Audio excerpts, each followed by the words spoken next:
Next question है आपके पास यहाँ पे 9th जो क्वेश्चन है, in triangle ABC right angled at B tan A is equal to 1/√3 and find the value of sin A cos C plus cos A sin C, first part, and second part is find the value of cos A cos C minus sin A sin C।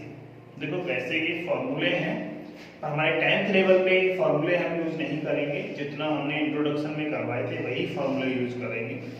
तो means इस question को हम solve करने के लिए सिर्फ Pythagoras theorem और definition of trigonometric ratios को यूज करने वाले हैं, तो इसलिए वही यूज करेंगे, फॉर्मूले को बाकी को भूल जाएंगे जो आपको बड़ी क्लासेस में यूज होते हैं। तो पहले सबसे पहला काम जो ट्रिग्नोमेट्रिक रेशियो गिवन है उससे कोई भी टू साइड्स फाइंड आउट करेंगे हम in the form of some constant. दो साइड की हेल्प से फिर पाइथागोरस भी यूज करेंगे और थर्ड साइड को फाइंड आउट कर लेंगे हम। तीन साइड फाइंड आउट होने के बाद कोई भी ट्रिग्नोमेट्रिक रेशियो को फाइंड आउट कर सकते हैं। तो उस हिसाब से मैं इसका फर्स्ट पार्ट करूंगा, सेकंड आप करोगे। Therefore 9th question is given है आपके पास tan A is equal to 1/√3। ठीक है, 8.1 कर रहे हैं तो सिर्फ डेफिनेशन यूज कर रहे हैं, बाकी कोई और मेथड यहाँ पे और फॉर्मूला यूज नहीं कर रहे हैं, टेबल भी यूज नहीं कर रहे हैं। तो दैट इज इक्वल टू, मैं यहाँ पे सिर्फ लिखूंगा P/B because this is the definition of tan theta. यहाँ से P और B आप फाइंड आउट कर लोगे। एक और चीज इन्होंने कहा है राइट एंगल ट्राइंगल ABC, तो मैं ट्राइंगल ड्रॉ कर देता हूँ इनिशियली। तो ये आपके पास कोई ट्राइंगल है A, right angle at B and C, यानी यहाँ पे 90 का है। ठीक है, तो इसके हिसाब से अभी आपको क्या करना है, यहाँ पे P और B वैल्यू यूज करेंगे, लेकिन अभी P और B यूज करने की बजाय मैं ऐसा करता हूं, मैं यहाँ पे लिख देता हूँ P कौन सी साइड है और B कौन सी साइड है। अगर A पे थीटा है तो इस परपेंडिकुलर कौन सा है और बेस कौन सा है। ठीक है, जब तब A पे थीटा है, यानी मैं ट्राइंगल गिवन है तो AB, BC और AC फाइंड आउट करने वाला हूं।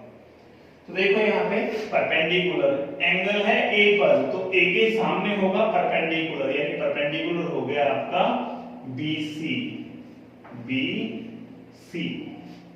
ठीक है, और परपेंडिकुलर 90 के सामने हाइपोटेन्यूज है, परपेंडिकुलर आपने लिख ही दिया BC है, तो बाकी हुई बची हुई जो साइड है वो क्या है AB। तो AB या BA जो भी है वो यहाँ पे आपका बेस हो जाएगा, तो BA या AB कुछ भी लिख देना हो तो ये हो गया। तो tan A आ गया आपके पास, बाय डेफिनेशन BC अपन BA के इक्वल भी हो गया वो। अभी हमें क्या करना है, यहां से BC की जो वैल्यू है वो आ गई 1 into सम कांस्टेंट K, और BA या ये कहूं जो आप जनरली यूज करते हो वर्ड AB की वैल्यू हो गई यहाँ पे √3K। Two sides are there BC and AB। अब थर्ड साइड फाइंड आउट करनी है तो डेफिनेटली पाइथागोरस लगाना है। पाइथागोरस मैं यहाँ पे यूज करूंगा, तो यूजिंग PGT पाइथागोरस थ्योरम। आपके पास यहाँ पे AC हाइपोटेन्यूस है, तो AC का square is equal to AB square plus BC square. Square करो, AB का स्क्वायर करोगे तो 3K स्क्वायर और BC का स्क्वायर करोगे तो 1K का स्क्वायर करोगे, K स्क्वायर ही रहेगा। दोनों का सम कर दो आप, तो ये आ जाएगा 4K स्क्वायर। तो आपको AC फाइंड आउट करना है, AC का स्क्वायर हो चुका है तो बस स्क्वायर को स्क्वायर रूट बनाना है। Therefore AC is equal to this square become square root 4K square. अभी आपको पता है 4 का स्क्वायर रूट 2 होता है, K स्क्वायर का स्क्वायर रूट लूंगा तो सिर्फ K रह जाएगा। देन आपके पास AC है 2K, BC है 1K और AB है √3K। तीनों साइड्स आपने फाइंड आउट कर ली, बस जो जो ट्रिग्नोमेट्रिक रेशियोज यूज होने हैं वो फाइंड आउट करो। अभी आपको क्या यूज करना है, देखो sin A cos C and cos A sin C। तो ये चारों ट्रिग्नोमेट्रिक रेशियोज पहले फाइंड आउट कर लेते हैं। 4 क्यों, क्योंकि डिफरेंट एंगल्स के साथ है। देयरफॉर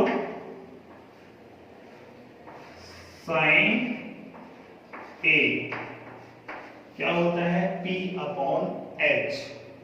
P A के सामने P लूंगा तो BC, जब A पे थीटा है तो परपेंडिकुलर हो गया BC, तो क्या होगा ये BC अपॉन AC, तो ये हो जाएगा BC अपॉन AC, और BC की वैल्यू आपको पता है 1K है और AC की वैल्यू 2K है, तो ये हो गया 1/2।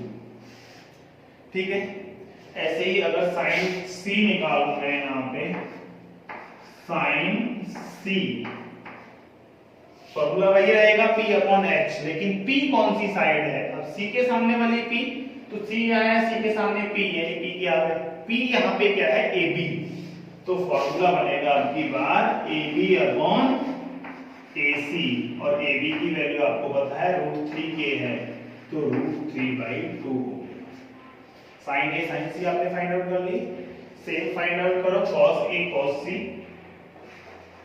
cos A that is equal to base upon hypotenuse, पर बेस यहाँ पे कौन सा होगा, A के सामने परपेंडिकुलर है तो बेस हो गया AB, therefore ये लिखेंगे हम AB अपॉन AC, तो AB की वैल्यू √3K और AC की वैल्यू 2K, K से K कैंसिल आउट हो जाएगा, इसलिए मैंने यहाँ पे नहीं लिखा है। नेक्स्ट है आपके पास cos C, आपको फाइंड आउट करना है cos C, तो फिर से देखो फॉर्मूला वही है बेस अपॉन हाइपोटेन्यूज, पर अगर एंगल C पे है तो बेस होगा BC, तो ये हो गया आपकी बार BC अपॉन AC, और BC अपॉन AC की वैल्यू निकालोगे तो 1/2 हो गया। ये चार ट्रिग्नोमेट्रिक रेशियोज फाइंड आउट करने थे। अब जो वैल्यू इवैल्यूएट करनी है, जो फाइंड आउट करनी है, वो देखो फर्स्ट जो यहाँ पे फाइंड आउट करना था, फर्स्ट टर्म है साइन A, ये है sine A cos C plus cos A sine C, सारी वैल्यू आपके पास है, वैल्यू रख दो यहाँ पे, साइन A और cos C की वैल्यू, तो ये हो गया 1/2 into 1/2 प्लस cos A की वैल्यू √3/2 और cosine C की वैल्यू भी √3/2 इक्वल टू का साइन लगा रहा हूं, तो क्या होगा 1/2 into 1/2 1/4, √3/2 into √3/2 3/4 हो जाएगा, और 1/4 प्लस 3/4 को ऐड करोगे तो आ गया आपके पास 1। तो फर्स्ट पार्ट हो गया। सेकंड पार्ट भी आप ऐसे ही कर लोगे, अगर मैं यहाँ पे सेकंड पार्ट आपको ऊपर सोल्व करके दिखाऊं तो सेकंड पार्ट देखो, इसका आपको निकालना है cos A cos C minus sin A sin C की वैल्यू। अब आपको पता है cos A की वैल्यू √3/2, cos C की वैल्यू 1/2, sin A की वैल्यू 1/2 और sin C की वैल्यू √3/2, दोनों सेम है तो सब्ट्रैक्ट हो गया, आ गया 0। ठीक है, ये आपका दोनों ही पार्ट कर दिए मैंने। तो 9th क्वेश्चन का दोनों पार्ट हो गए, मींस 8.1 9th क्वेश्चन कंप्लीट। अब हम करते हैं 10th क्वेश्चन। 10th क्वेश्चन आप देखो क्या है इसमें, 10th क्वेश्चन में आपको PR प्लस QR गिवन है और PQ गिवन है, find sin P cos P and tan P। Means question को इनिशियली स्टार्ट करूंगा तो इन्होंने कहा है in triangle PQR right angle at Q PR plus QR is equal to 25 and PQ is 5, determine sin P cos P and tan P। तो triangle given है, वहीं से स्टार्ट करते हैं। गिवन है यहाँ पे क्वेश्चन नंबर 10 में एक राइट एंगल ट्रायंगल गिवन है, ये ट्रायंगल मैंने यहाँ पे देखो ड्रॉ किया, ट्रायंगल है PQR right angle at Q। ठीक है, उन्होंने कहा है side PQ is equal to 5, PQ को 5 गिवन है। ठीक है, यहाँ पे है साइड PQ, ये नहीं है QR है। तो अभी इसके अलावा इन्होंने जो गिवन है वो क्या है, इन्होंने कहा है PR plus QR is equal to 25।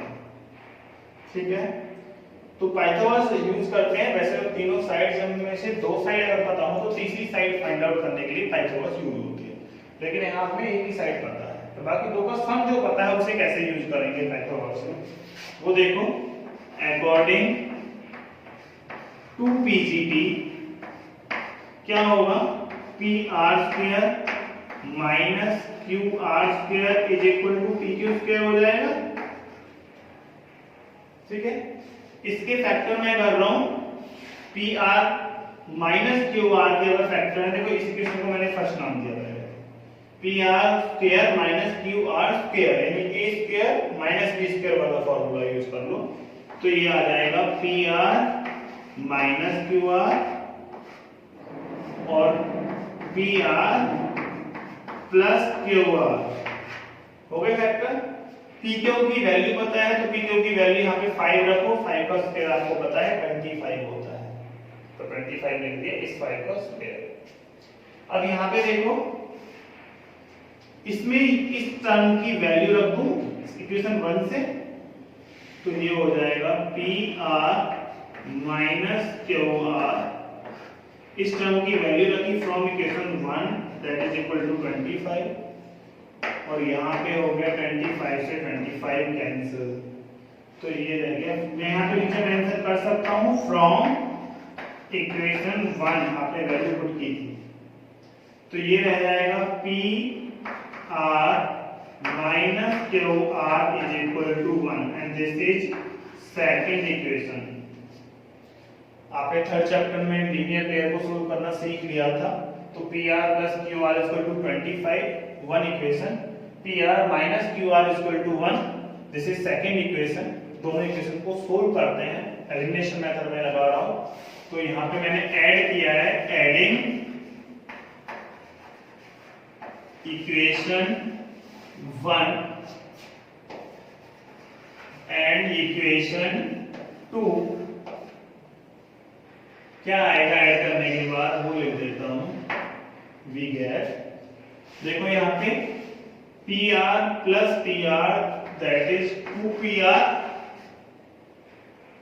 Q R minus Q are, तो प्लस क्यू आर से माइनस क्यू आर कैंसिल हो जाएगा ऐड करने में, 25 प्लस 1 इक्वल टू हो गया 26, therefore pr is equal to 26 by 2, 2 से कैंसिल किया that is 13। Value I pr की, जो भी वैल्यू इक्वेशन 1 में पुट कर दो उसे, putting pr is equal to 13 in equation 1 we get, क्या फाइंड आउट होगा, यहाँ पे देखो आप यहाँ पे 13 रखोगे, 13 इधर आगे सब्ट्रैक्ट हो जाएगा, तो 25 माइनस 13 इज 12, देयरफॉर आप यहाँ पे फाइंड आउट करोगे Q R is equal to 12। काम की बात क्या है, पी क्यू गिवन था, पी आर क्यू आर आपने फाइंड आउट कर ली, यानी ट्राइंगल की तीनों साइड अब आपके पास हैं, तो कोई भी ट्रिग्नोमेट्रिक रेशियो फाइंड आउट कर सकते हो। जैसे मुझे फाइंड यहाँ पे करना है sine P cos p, therefore and tan p,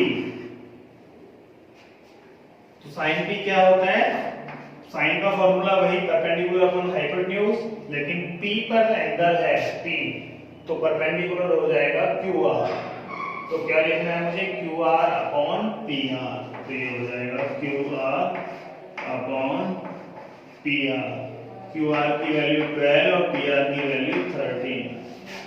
cos p base upon hypotenuse, base यहाँ पे क्या होगा PQ upon PR, that is 5 upon 13, और tan p होता है परपेंडिकुलर अपॉन बेस, और परपेंडिकुलर यहाँ पे है QR और बेस है यहाँ पे PQ, देयरफॉर ये हो गया आपके पास 12 अपॉन 5। यही तीन वैल्यू फाइंड करनी थी, तो यही आपका आंसर होगा। ये था 10th क्वेश्चन, ठीक है। इसके बाद हमारे पास एक क्वेश्चन बच रहा है, और वो क्वेश्चन है ट्रू और फॉल्स आपको बताना है। तो तो मैं यहाँ पे थ्योरेटिकली एक्सप्लेन करता हूँ ट्रू फॉल्स को। The value of tan a is always less than 1। देखो tan आपका रेशियो होता है परपेंडिकुलर और बेस का रेशियो। लेस देन 1 क्या कब होगा? जब परपेंडिकुलर की वैल्यू बेस से कम हो। पर एग्जाम्पल ऐसा नहीं होता। इसी क्वेश्चन में देख लो, परपेंडिकुलर 12 है, बेस 5 है, तो रेशियो लेस देन 1 तो नहीं आ रहा, तो इसका मतलब ये आपका फॉल्स हुआ। नेक्स्ट है sec a is equal to 12 upon 5 for some value of angle। क्या एंगल की किसी वैल्यू के लिए secant थीटा या sec a की वैल्यू 12 upon 5 हो सकती है? ट्रू या फॉल्स बताना है। तो sec का फॉर्मूला सोचो पहले, क्या है? Hypotenuse upon base. Hypotenuse 12, base 5 possible है? डेफिनेटली पॉसिबल है। हाइपोटेनियस बड़ा है, बेस छोटा है, और यही होता है, हाइपोटेनियस सबसे बड़ा होना चाहिए, तो पॉसिबल है। हाँ, हाइपोटेनियस छोटा होता, बेस बड़ा गिवन होता तो पॉसिबल नहीं होता। तो फिलहाल सही गिवन है, तो ये ट्रू है। आगे है cos A is the abbreviation used for cosecant of angle A। cos को, कोसिकेंट को शॉर्ट में cos लिखते हैं। ये क्या ट्रू है? नहीं है ट्रू, बिकॉज cos को फुल फॉर्म नाउन में अगर लिखूं मैं, फुल नेम होता है कोसाइन। कोसाइन को शॉर्ट में cos लिखते हैं, कोसिकेंट को शॉर्ट में कोसेक लिखते हैं। आगे है cot A is the product of cot and A। ये याद रखना है, कोई भी ट्रिग्नोमेट्रिक रेशियो हो, जैसे sin cos tan जो भी आप लिखे हुए हो यहाँ पे, sin p cos p tan p, ये प्रोडक्ट नहीं है। sin और p का प्रोडक्ट ये नहीं है। ये sin एक टर्म है, ट्रिग्नोमेट्रिक रेशियो है।